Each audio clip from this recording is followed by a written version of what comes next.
क्योंकि देखिए चुनौती ये बहुत बड़ी, इसको हल्के में नहीं लिया जा सकता। यही वजह है कि तमाम पुख्ता तैयारियों को देखा गया, माइन्यूट से माइन्यूट चीजों को देखा परखा गया है। और 4 साल पहले 2019 में जो हुआ था उससे हटकर जो तैयारियां उसको इस तरह से किया गया है कि इस बार सफलता हासिल होनी है।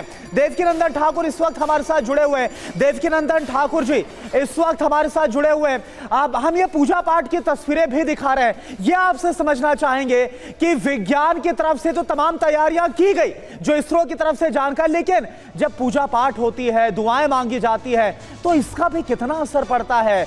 ये कैसे काम करता है, जरा आप ये बताइए। देखिए, सबसे बड़ी पावरफुल चीज अगर कोई है ब्रह्मांड में तो वो है प्रार्थना। क्योंकि प्रार्थना की जाती है परमात्मा से। जब निश्चल मन से, प्रेम से भगवान से प्रार्थना की जाती है, ये जितना भी ब्रह्मांड है ये परमात्मा के अंडर है। चंद्रमा भी परमात्मा का नेत्र है, सूर्य परमात्मा का नेत्र है, जिसे हम विराट स्वरूप कहते हैं। तो अगर वो विराट स्वरूप में भगवान के नेत्र हैं चंद्र और सूर्य, तो अगर हम चंद्र पे लैंडिंग कर रहे हैं और परमात्मा से प्रार्थना कर रहे हैं, तो इसमें कोई संशय नहीं है कि हमारे मिशन को कामयाबी मिलेगी। परमात्मा से हम प्रार्थना कर रहे हैं और पूरा जो विश्व, आज नासा हमको बधाई दे रहा है ना, उनकी भी नजरें हमारे ऊपर है। श्रीलंका तो खैर हमारा पड़ोसी देश है। पूरे विश्व का गुरु हम ऐसे ही नहीं है। क्यों भारत को विश्व गुरु कहा जाता है?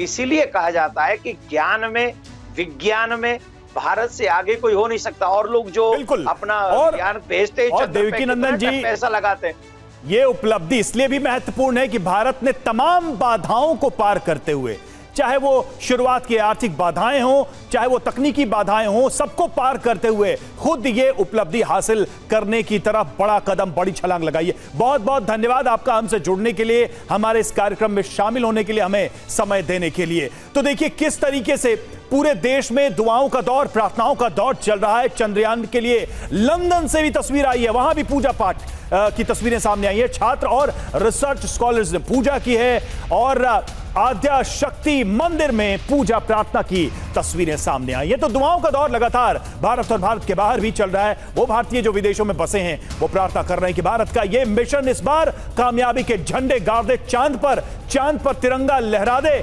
चांद की धरती पर भारत माता की जय के नारे लगाकर वो वापस आए। तो ये एक भावना है जो लोगों की दिख रही है पूरी दुनिया में भारत के इस मिशन को लेकर।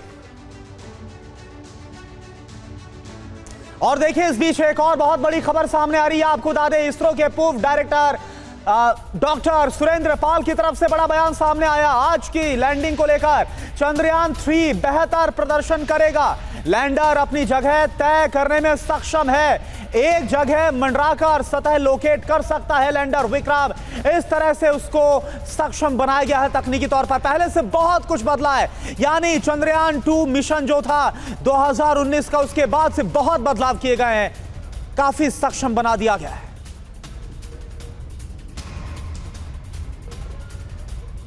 तो हम आपको बता रहे हैं, एक एक चरण की जानकारी दे रहे हैं किस तरीके से लैंडिंग होगी और ये पूरी यात्रा, ये पूरा सफर कैसा रहा है। 7 सितंबर 2019 को चंद्रयान 2 मिशन लैंडिंग के दौरान क्रैश हो गया था। चंद्रयान 2 की नाकामी से इसरो ने कई सारे सबक लिए। चंद्रयान 3 में पिछली गलतियों में सुधार किया गया, उनको करेक्ट किया गया। लैंडिंग के दौरान पिछले अनुभव को टालने के लिए चंद्रयान 3 को उन्नत तकनीक से लैस किया गया और यही वजह है कि इस बार वैज्ञानिक बहुत ही ज्यादा विश्वास के साथ इस मिशन को पूरा करने जा रहे हैं।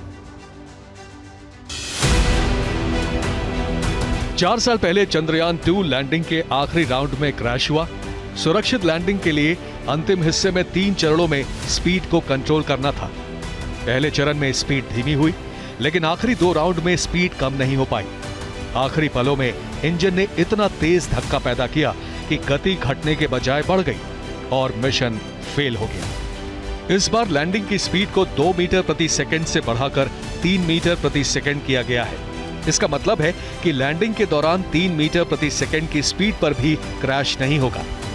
उसका इनिशियल स्पीड कुछ 6,500 से भी ज़्यादा वो था, उसको अभी लाकर एकदम 0 या कुछ 1 या 2 मीटर्स पर सेकंड के स्पीड पर लाना है। चंद्रयान 2 मिशन लैंडर के ब्रेकिंग सिस्टम में आई खराबी की वजह से नाकाम रहा। लेकिन चंद्रयान 3 में इसका पूरा ध्यान रखा गया है। ये जो लैंडर है ये टोटली ऑटोमेटेड है। पिछली बार ऐसा नहीं था। पिछली बार मतलब चंद्रयान 2 की बात कर रहा हूँ मैं, 2 की बात कर रहा हूँ, वो ऐसा नहीं था। अभी ये पूरा ऑटोमेटेड है। चंद्रयान 2 में केवल एक ही कैमरा था, जबकि चंद्रयान 3 पर सेफ लैंडिंग के लिए एक स्पेशल कैमरा लगाया गया है। इस तरह चंद्रयान 3 में 2 कैमरे लगे हैं। चंद्रयान 2 को लैंडिंग के लिए 500 मीटर इंटू 500 मीटर के दायरे की पहचान करने की क्षमता के साथ भेजा गया था, लेकिन इस बार Chandrayaan 3 mission 4 kilometre into 2.5 kilometre area की पहचान कर सकता है। इससे चंद्रयान को लैंडिंग के वक्त सेफ एरिया ढूंढने में आसानी होगी।